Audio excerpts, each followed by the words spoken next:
পটুয়াখালীতে content creator Nuruzzaman কাফির বাড়িতে আগুন ধরিয়েছে কে বা কারা। যদিও এই আগুনের ঘটনায় সরকারকে দুষছেন কাফি মনে করেন তার বাড়িতে আগুন দেওয়ার ঘটনায় সরকারের দায় আছে। এজন্য পটুয়াখালী জেলার কলাপাড়ার এক প্রতিবাদী সমাবেশের ডাক দিয়েছেন তিনি। যদিও কেউ কেউ অভিযোগ তুলেছেন কাফি নিজেই তার বাড়িতে আগুন দিয়েছেন।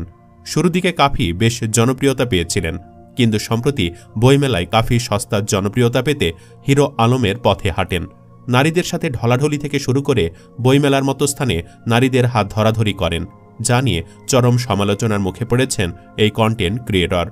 কারা কাফির বাড়িতে আগুন দিল, নাকি কাফি নিজেই তার বাড়িতে আগুন দিয়েছেন, এ বিষয়ে কি বলছেন তিনি? এছাড়াও কাফির জীবন কাহিনী সম্পর্কে বিস্তারিত জানতে ভিডিওটি না টেনে শেষ পর্যন্ত দেখতে থাকুন। পটুয়াখালী জেলার কলাপাড়ার জনপ্রিয় কন্টেন্ট ক্রিয়েটর নুরুজ্জামান কাফির বাড়িতে অগ্নিকাণ্ডের অভিযোগ উঠেছে। মঙ্গলবার রাতে নিজের সামাজিক যোগাযোগ মাধ্যমের এক স্ট্যাটাসে এ অভিযোগ করেন তিনি। স্ট্যাটাসে কাফি লিখেন, মধ্যরাতে আমার বাড়ির ঘর, রান্নাঘর সম্পূর্ণ পুড়িয়ে দিয়েছে। কোন দেশের জন্য, কাদের জন্য কথা বলেছিলাম, যুদ্ধ করেছিলাম এবং করছি, নিরাপত্তা পাইনি। আমি এই দায়িত্বহীন সরকারকে বিগ মেসেজ দিব। মেসেজ সম্পূর্ণভাবে মানবে, নতবা আমি নিজেই বিকল্প হব। আমি বিপ্লবী সরকার হব। সম্প্রতি অমর একুশে বইমেলা 2025-এ তার লেখা 2টি বই প্রকাশিত হয়েছে। 2টি বই ছিল যাচ্ছে তাই বস্তা পচা টাইপের।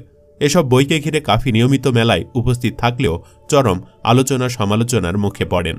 শাকিল নামে একজন ফেসবুকে লিখেছেন, আজকে কাফির কয়টা কবিতা বারবার সামনে আসছে। আমি অনেকবার পড়ে ট্রাই করছি আসলে কি বলতে চাই সেটা বোঝার জন্য। পরিশেষে এই সিদ্ধান্তে পৌঁছালাম, হাত ধরাধরি পার্টটা স্কিপ করলে এই হারামজাদার এর থেকে বাজে ট্রলের শিকার হওয়া উচিত ওর কবিতার জন্য। আমি বাথরুমে বসেও ওর কবিতা থেকে ভালো কবিতা বানিয়ে ফেলতে পারি। সম্প্রতি বইমেলায় এক বান্ধবীর হাত ধরার ঘটনাকে কেন্দ্র করে সমালোচনার মুখে পড়েন কাফি। বিষয়টি নিয়ে তিনি 11 ফেব্রুয়ারি নিজের ভেরিফাইড ফেসবুক পেজে একটি ভিডিও প্রকাশ করে দুঃখ প্রকাশ করেন।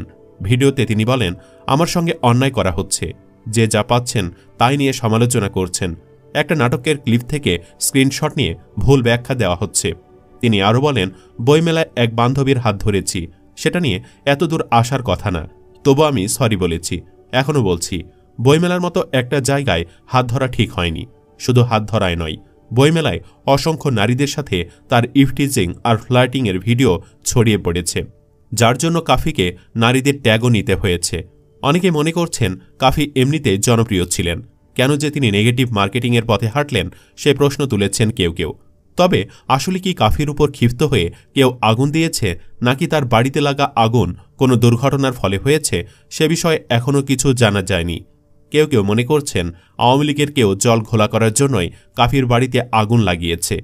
রাজা নামে একজন ফেসবুকে লিখেছেন, একজন মানুষের কোনো কাজ আপনার ভালো লাগেনি, আপনি সমালোচনা করতেই পারেন, তাকে বয়কটও করতে পারেন। সমালোচনা আমিও করেছি বা করি।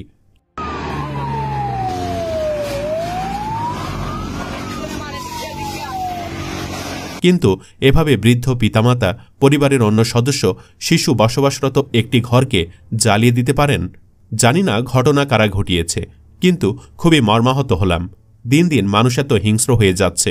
তবে কেউ কেউ মনে করছেন কাফি নিজেই তার বাড়িতে আগুন দিয়েছেন।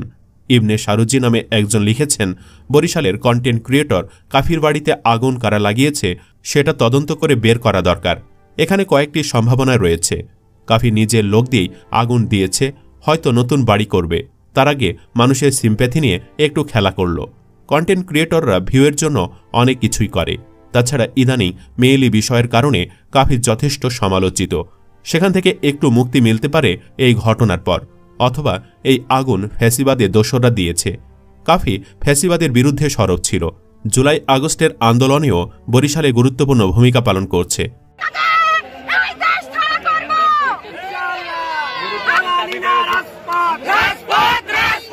সেই ক্ষোভ থেকে আওয়ামী দোসররা এই আগুন দিতে পারে।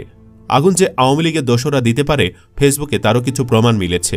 নৌকার কর্মী নামে একটি পেজ থেকে লেখা হয়েছে, কিছুদিন আগে ধানমন্ডি 32 আগুন দিয়ে উল্লাস করেছিল কাফি।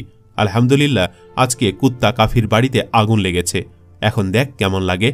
উল্লেখ্য 2019 সাল থেকে ভিডিও কন্টেন্ট তৈরির কাজ শুরু করেন নুরুজ্জামান কাফি। বিশেষ করে কুত্তার সাথে মশার কয়েল জ্বালিয়ে বরিশালের আঞ্চলিক ভাষায় নির্মিত তার ভিডিওগুলোতে হাস্যরসের মধ্য দিয়ে দেশের বিভিন্ন সংকট, অসঙ্গতি, দুর্নীতি ও অনিয়মের বিরুদ্ধে প্রতিবাদ উঠে আসে। কাফি